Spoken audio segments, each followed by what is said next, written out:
देखेंगे जी अमसाल की किताब 28वां बाब और 9वीं आयत से लिखा है, जो कान फेर लेता है कि शरीयत को ना सुने, उसकी दुआ भी नफरत अंगेज है। खुदा के पाक कलाम का पढ़ा और सुना जाना हम सब के लिए बरकत का वसीला है। बैठिए, तशरीफ रखिए।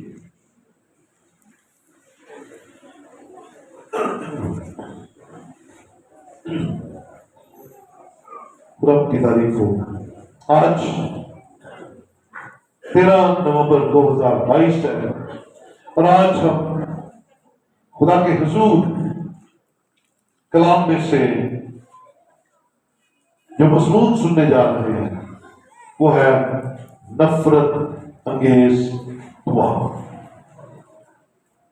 हम सब जिंदा है और खुदा की हुजूरी में है, इसलिए हालेलुया, खुदा की तारीफ हो। हम जिंदा हैं तो सुनेंगे, जो जिंदा है वो सुनेंगे। याद रखें, मुर्दे नहीं सुनते,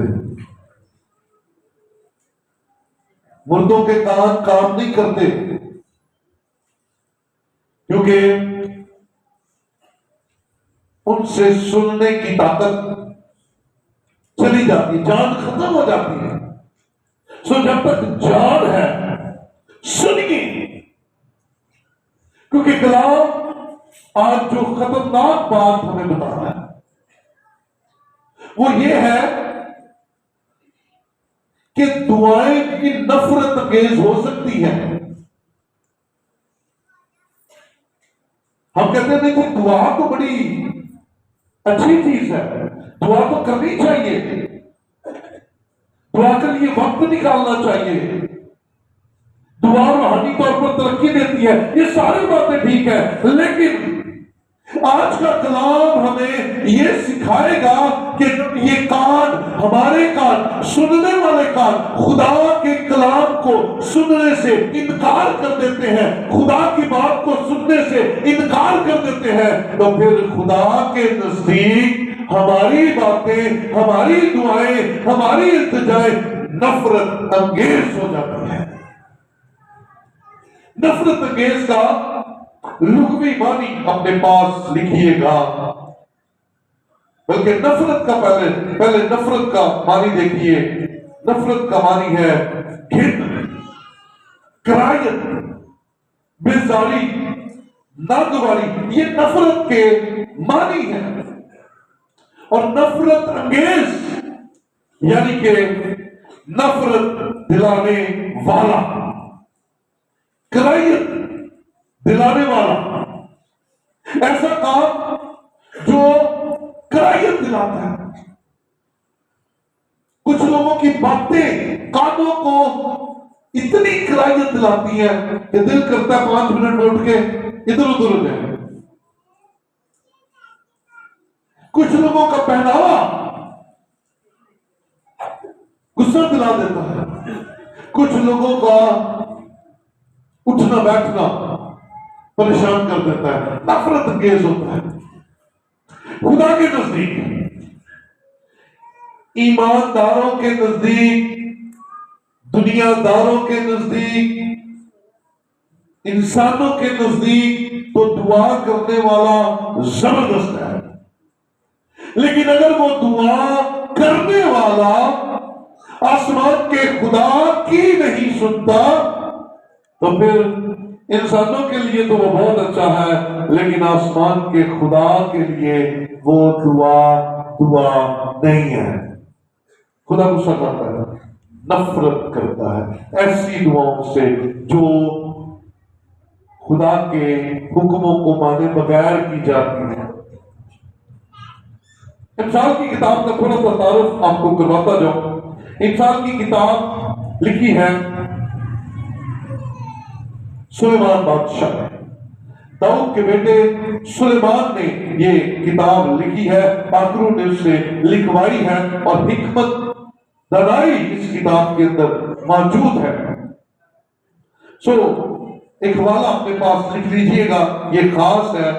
पहला सलाती चौथा बाब और उसकी 32वीं आयत के अंदर सुलेमान के बारे में लिखा है। सुलेमान ने बहुत सारी मिसलें कही हैं, मिसालें कही हैं। ये साल की किताब जो ना, ये मिसल की जमा है।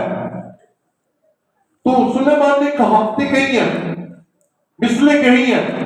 कितनी कही है, ये इस हवाले के अंदर लिखा हुआ है कि सुलेमान ने कितनी मिसलें कही हैं। जरा देखिए, पहला सलातीन चौथा बाब उसकी 32वीं आयत के अंदर लिखा है, और उसने 3000 मिसलें कही और उसके 1005 गीत थे। 1005 गीत लिखे हैं और 3000 मिसलें उसके मुंह से निकली और रूह कुद्दूस के वसीला से लिखाई, इल्हाम के वसीला से लिखाई। अब ये अमसाल की किताब का मकसद क्या है? जरा अमसाल पहला बाब और उसकी पहली आयत से हम देखेंगे, ताकि हमें समझ लग जाए कि इस किताब के अंदर क्या बातें छुपी हुई हैं।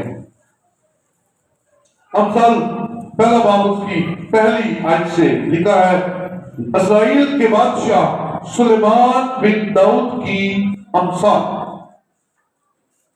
हिकमत और तरबियत हासिल करने और फहम की बातों का इम्तियाज करने के लिए।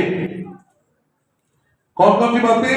हिकमत और तरबियत और फहम, ये तीन बातें यहां पर हमें मिलेगी। तीसरी है अक्लमंदी और सदाकत और अदल और रास्ते में तरबियत हासिल करने के लिए। फिर चौथी आयत है, वो मेरे और आपके लिए है, सादा दिलों को होशियारी, जवान को इल्म और तमीज बख्शने के लिए, ताकि दाना आदमी सुनकर इल्म में तरक्की करे और फहीम आदमी दुरुस्त मशवरत तक पहुंचे, जिससे मिसल और तफसील को, दानाओं की बातों और उनके मामों को समझ सके। अमसाल की किताब का मकसद यह है, सादा दिलों को होशियारी बख्शे, अंदर से बाहर से वो दानाई को हासिल करने वाले, बातों को समझने वाले, दुनिया को समझने वाले, आसमान के खुदा के कलाम की बातों को अपनी जिंदगी में लेने वाले, समझ उनके अंदर आ जाए, हिकमत उनके अंदर आ जाए, दानाई उनके अंदर आ जाए। और ये सब कुछ अमसाल की किताब के लिखने का मकसद है। और उसमें से एक मिसल आज हम सीख रहे हैं। ये 3000 जो मिसलें उसने कही हैं, उनमें से एक मिसल आज हम सीख रहे हैं, और वो क्या है? जो कान फेर लेता है कि शरीयत को ना सुने, उसकी दुआ भी नफरत अंगेज है, होगी नहीं। यहां पर प्रेजेंट टेंस है। इसलिए इससे पहले कि आप चाहते हैं कि आपकी दुआएं सुनी जाए, आपकी दुआएं कबूल हो, खुदा आपकी बातों पर कान लगाए, खुदा आपकी बातों को सुने, खुदा आपकी बातों का जवाब दे, उससे पहले आपको उसके कानून, उसकी शरीयत, उसके हुक्म, उसकी बातों को मानना और ताबेदारी करना पड़ेगी। फिर हमारी दुआएं कामयाब होंगी, फिर हमारी दुआएं खुदा के हुजूर मकबूल ठहरेंगी। कई आप देखेंगे दुआ में बद्दुआएं मांगते जाते हैं, हसद, उनकी दुआओं के अंदर हसद महसूस होता है, दुआओं के अंदर से घुमांड कईयों के जाहिर होता है, घुमांड, ऊंची आवाज, ऊंची बात। याद रखिए, खुदा के हुक्मों पर जो अमल करते हैं उनकी लाइफ में ये बातें नहीं होती, ऊंची आंख, घमंड की बातें, हसद नहीं होती, क्योंकि वो खुदा की सुनते हैं। और खुदा तो मोहब्बत है, खुदा तो प्यार है, खुदा तो माफी है, खुदा तो हमारी जिंदगी को बदल कर रख देता है। हम जैसे खुदा के हुजूर आने से पहले होते हैं वैसे नहीं रहते, हम बदल जाते हैं। तो खुदा का कलाम सुनने से कान मत फेरिए अगर चाहते हैं कि आपकी दुआएं सुनी जाए। याद रखिए ज़बूर 66 और उसकी 18वीं आयत हम देखेंगे।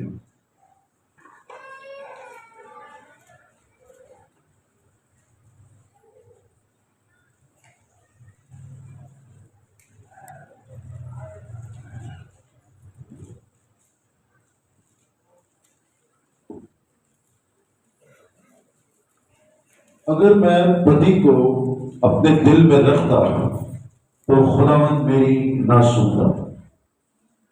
अगर मैं बदी को दिल में रखता तो खुदा मेरी ना सुनता। बदी कब आती है? दिल में बदी कब आती है? जब दिल में खुदा नहीं होता। जब दिल में खुदा नहीं होता तो दिल में बदियां आ जाती हैं, और जब बदी अंदर होती है तो खुदा मेरी नहीं सुनेगा। ये दाऊद कह रहा है। दाऊद कहता है अगर मेरे दिल में बदी होती तो खुदा ना मेरी सुनता। आज हमें सीखना है, ये बात बड़ी दिलेरी के साथ सीखनी है। थोड़ा सीखो कि दिल को साफ रखिए, दिल को पाक रखिए, और दिल खुदा के कलाम से पाक साफ होता है। दिल खुदा के कलाम की बातों से पाक साफ होता है। और जब कानों ने सुनना ही बंद कर दिया है, जब कान सुनने के लिए तैयार नहीं है, जब कान खुदा की बातों की तरफ लगने के लिए तैयार नहीं है, तो फिर हमारी दुआएं कहां सुनी जाती है? हम अक्सर दुआएं करते हैं लेकिन सुनी नहीं जाती। उसकी वजह यह है, मैं बड़ी दिलेरी के साथ ये स्टेटमेंट दे रहा हूं, हमारी दुआएं क्यों नहीं सुनी जाती? सुनिएगा, दुआ का मतलब क्या है?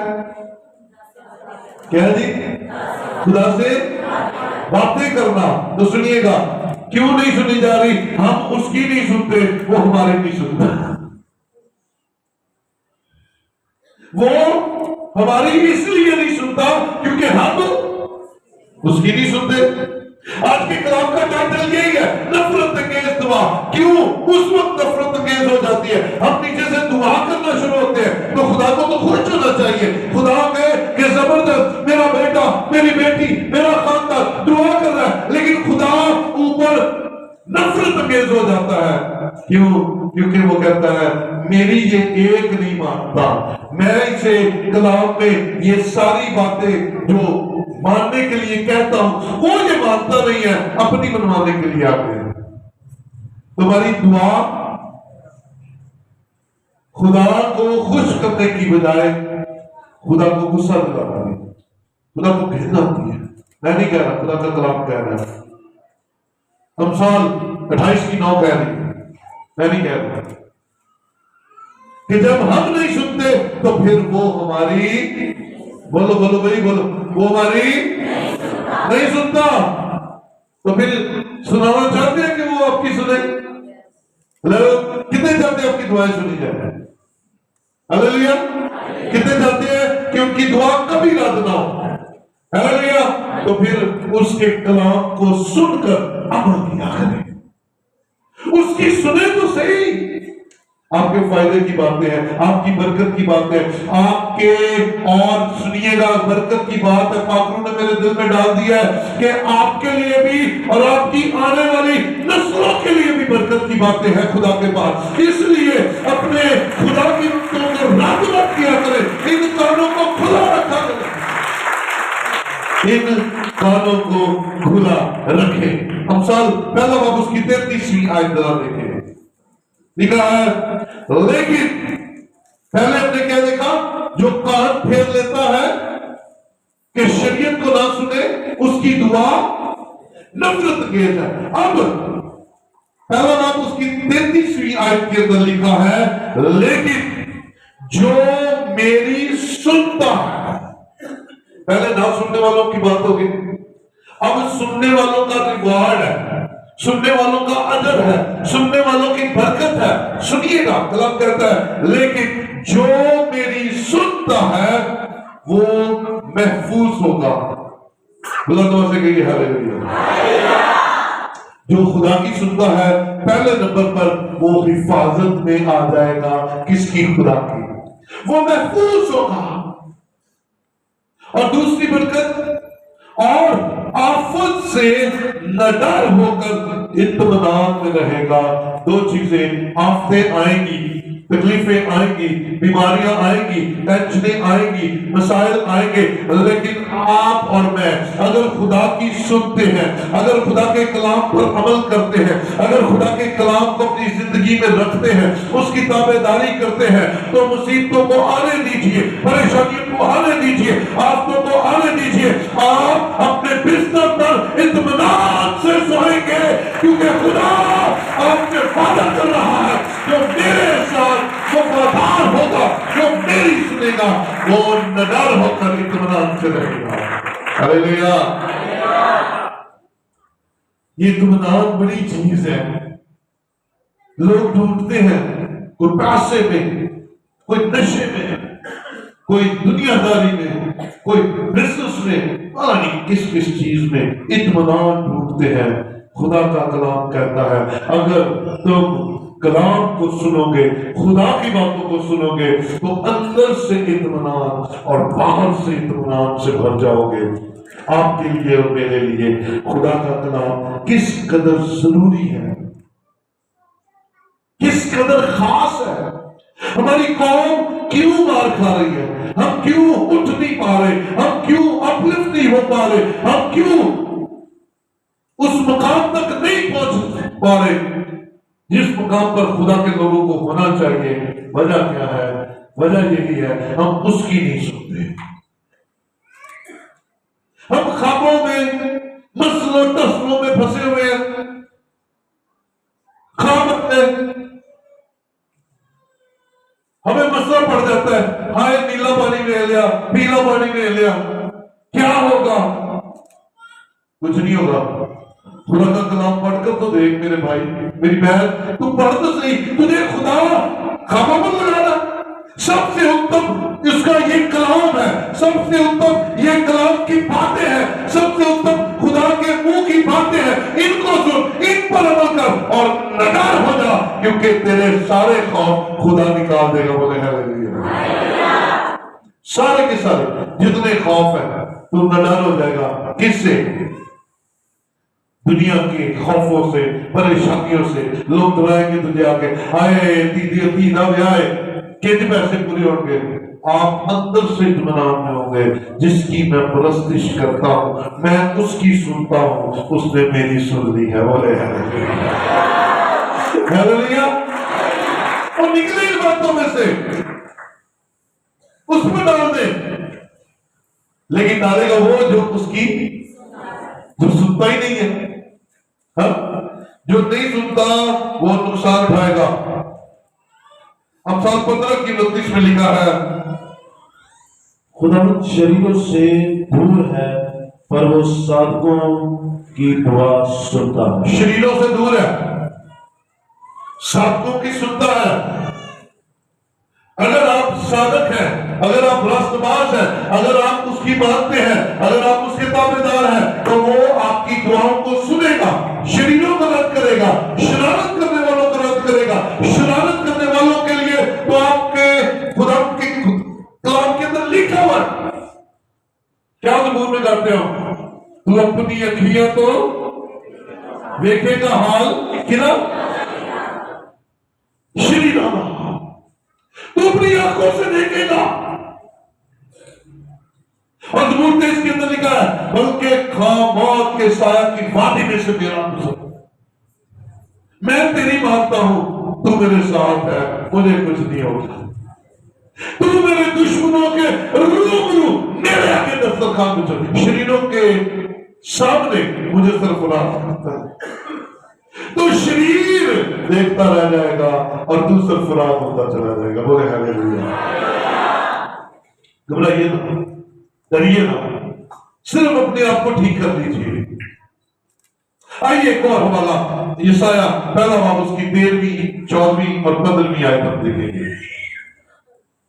आइंदा को बातल हदिये न लाना, आइंदा को बातल हदिये न लाना, बखूर से मुझे नफरत है।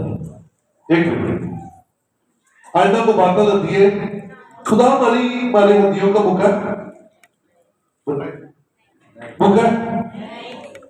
क्या? वो हमारी देगों का बुक है क्या? वो हमसे चाहता क्या है? आइंदा को बातल हदिये ना लाना, क्योंकि मैं जो कहता हूं वो तो मानते नहीं हो। हदिया भाग ले आते हो, मानते हुए हदिया लाओ, 1000 गुना बरकत मिलेगी। यदि मानोगे तो हदिये कबूल होंगे। जी आगे, बखूर से मुझे नफरत है। बखूर से मुझे नफरत है। हालांकि बखूर खुदावंत के हुजूर खुशबू पहुंचाती है और खुदा खुश हो जाता है, लेकिन वो कहता है तुम्हारे हाथों से जला हुआ बखूर पसंद नहीं है मुझे। वजह क्या है? तुम अंदर से ठीक नहीं हो, तुम मेरी मानते नहीं हो। बखूर तुम्हारा क्या करता है?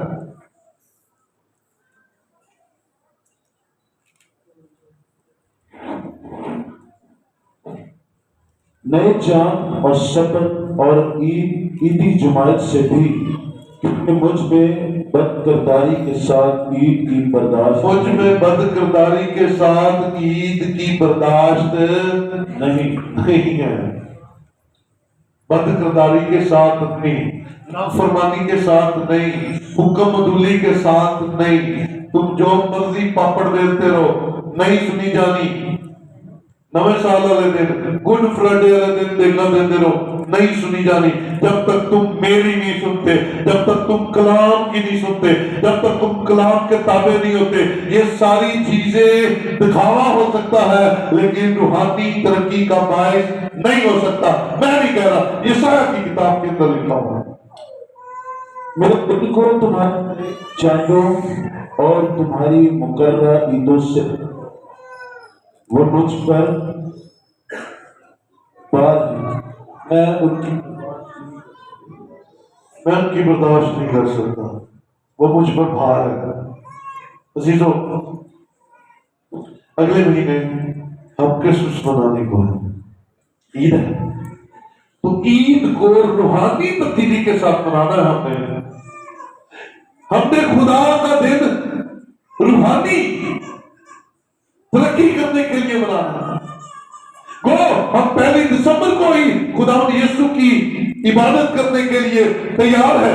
हम 1 दिसंबर को उसकी बर्थडे का महीना सेलिब्रेट करने के लिए तैयार है। लेकिन आपके हदिये आपके खुदा के हुजूर मकबूल ठहरेंगे जब आप उसकी मानेंगे, उसका हुक्म मानेंगे, उसके ताबेदार हो जाएंगे। यही बात है, दुआएं सुनी जाएंगी, आपकी दुआओं का अजर मिलेगा, आपकी दुआओं का जवाब आएगा। लेकिन उसके लिए आपको तब्दील होना पड़ेगा, आपको अंदर से बदलना पड़ेगा। 15वीं आयत है, जब तुम अपने हाथ फैलाओगे तो मैं तुमसे आंख फेर लूंगा। तुम हाथ फैलाओगे तो मैं क्या करूंगा? आंख फेर लूंगा। हाँ, कौन कह रहा है? खुदा कह रहा है। किसको कह रहा है? मखलूक को कह रहा है, जिससे वो तोको करता है कि हाथ उठाकर दुआ कर, उसे कह रहा है तुम हाथ उठाओगे मैं नहीं सुनूंगा। हाँ, जब तुम दुआ पर दुआ करोगे तो मैं ना सुनूंगा। वहां पर दुआ करोगे, एड़िया लगो, नहीं सुनूंगा, नहीं जवाब दूंगा, नहीं तुम्हारी दुआ पर कान लगाऊंगा, क्योंकि तुम मेरी बातों पर कान नहीं लगाओगे, तुम मेरी नहीं सुनते, तुम मेरी बातों पर ध्यान नहीं देते। तुम मगन हो पैसा कमाने में, तुम मगन हो रिश्तेदारियां निभाने में, तुम मगन हो शादियां अटेंड करने में, तुम मगन हो 40 में अटेंड करने में, बर्थडेज करने में, कपड़े सिलवाने में, खाने में, पीने में, और तुम्हें मेरी बातों की फिक्र ही नहीं है, तुम्हें अपने रूह की फिक्र ही नहीं है, तुम्हें पता ही नहीं है कि तुम्हें मेरे कलाम में रूहानी तौर पर तरक्की देनी है। ये खुदा का वादा है, ये खुदा का चाहता है।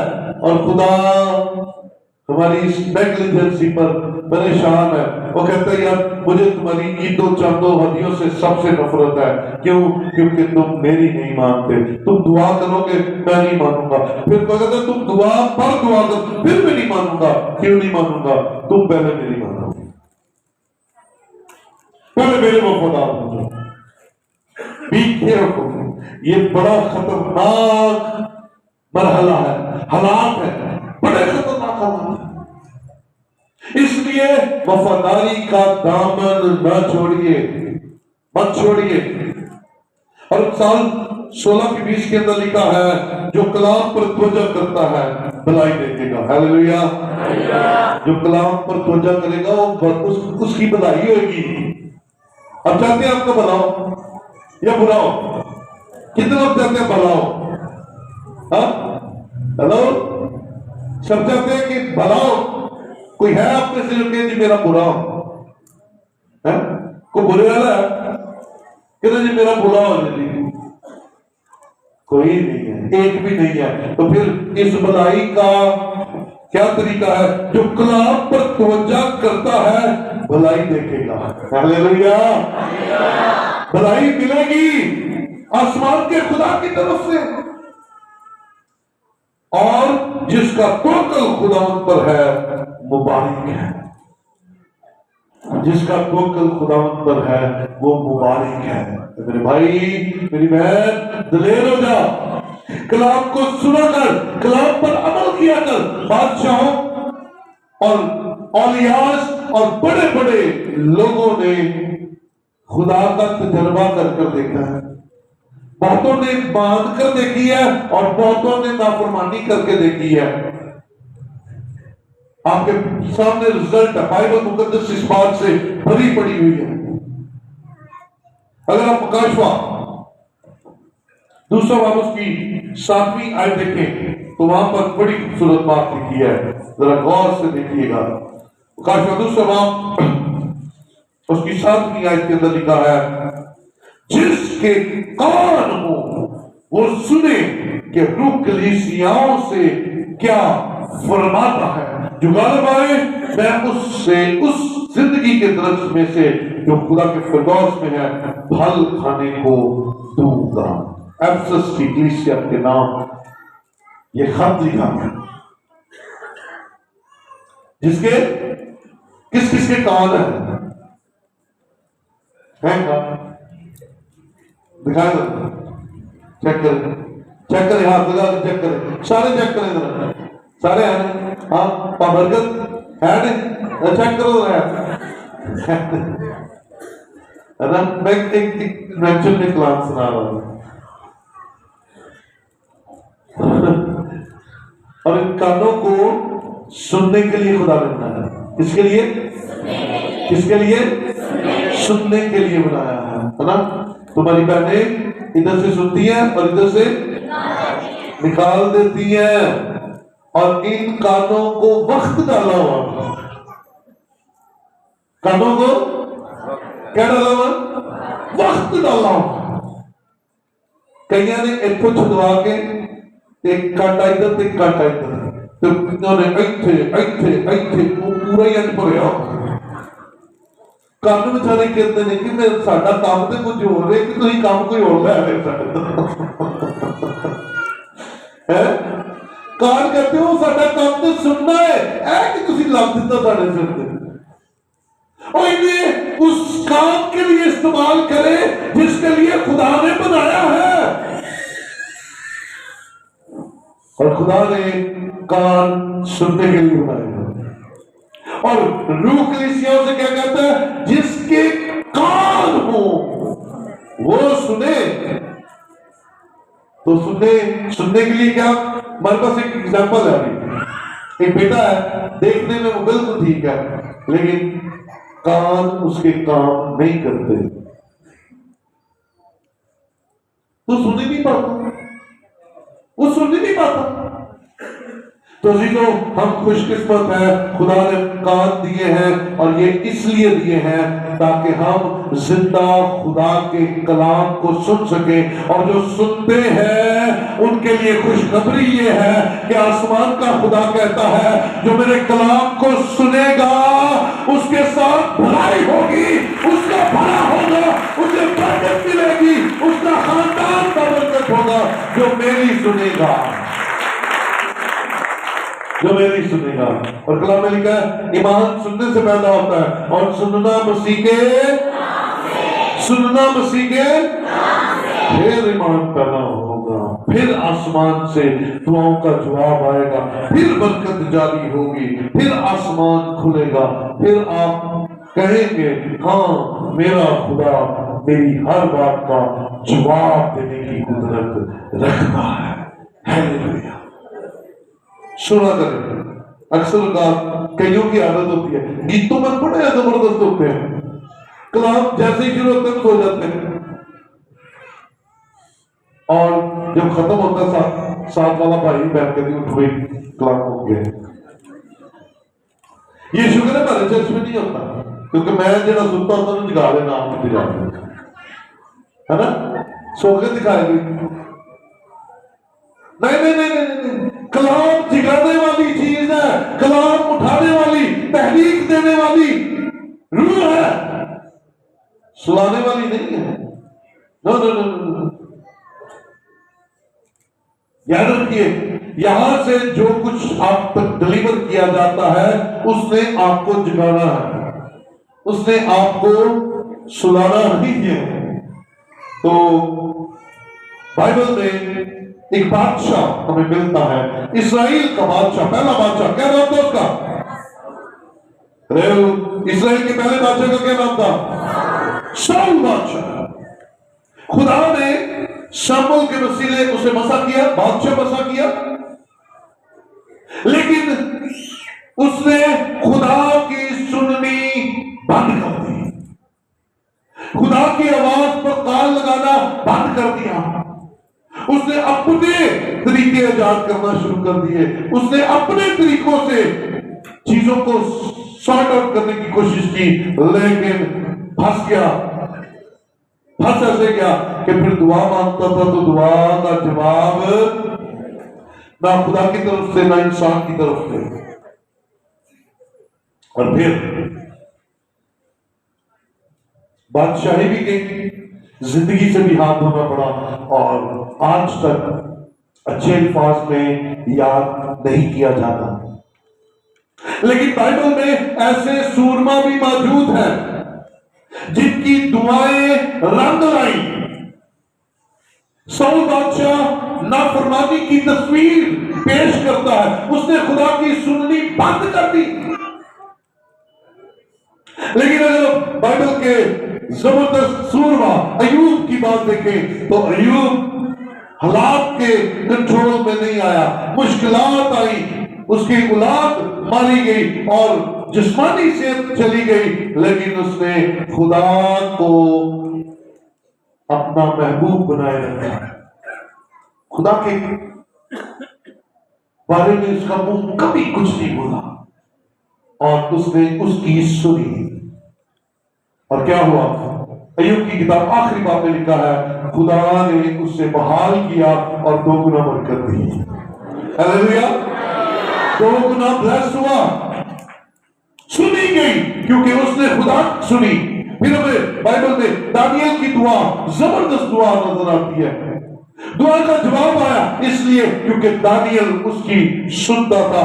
एलिया ऐसा जबरदस्त और गर्म तबीयत का शख्स था, उसे टाइटल दिया जाता है आग मंगवाने वाला नबी। एक इंसान की दुआ से क्या कमाल हो गया, सुनिएगा, बरकत की बात है। आसमान से अदल से लेकर आज तक क्या बारिश आती है, पानी आता है, और क्या आसमान से आता है? हाँ जी, आसमान से और क्या आती है?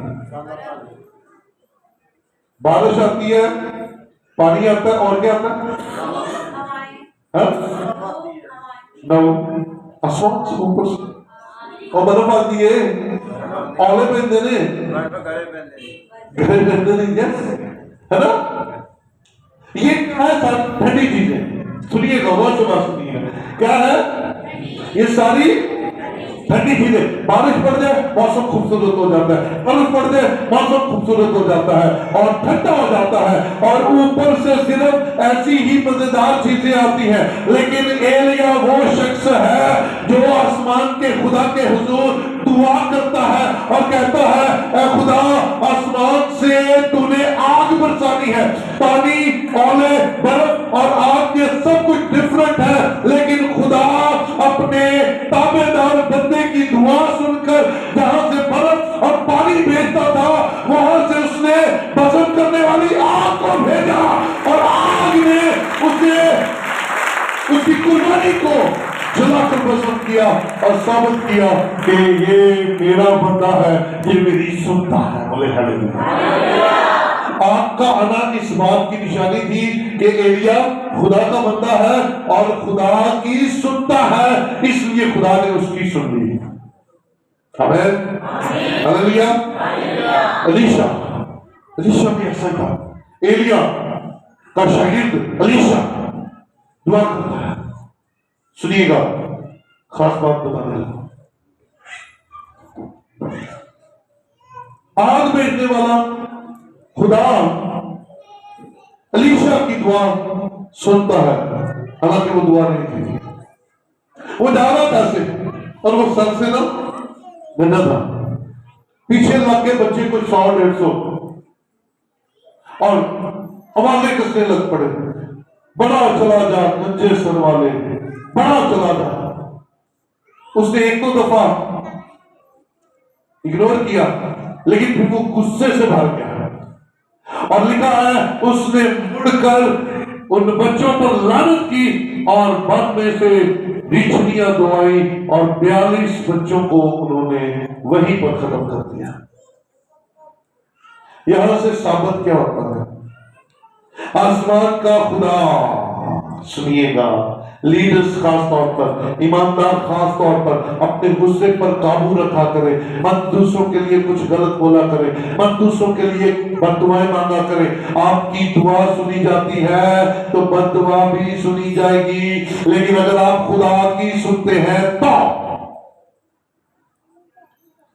जब आप खुदा की सुनते हैं ना, आपका मुंह बद्दुआओं के लिए बंद हो जाएगा, शिकवों के लिए बंद हो जाएगा, ना शुक्री के लिए बंद हो जाएगा। आप खुदा की सिर्फ शुक्रगुजारी करेंगे और खुदा के हुजूर फर्माबरदारी के साथ चलेंगे। हालेलुया। और शुक्रगुजारी का एक आसान तरीका आपको बताने लगा। ये मेरी अपनी ऑब्जर्वेशन है, ये मैं हमेशा खुदा के हुजूर कहता भी हूं और सिखाता भी हूं। शुक्रगुजारी करने का आसान तरीका पता क्या है? वो चीजें जो आपके पास नहीं है भूल जाइए, और जो चीजें आपके पास है उन्हें याद रखिए कि खुदा ने जो मेरे पास रखा है ये खुदा की तरफ से है।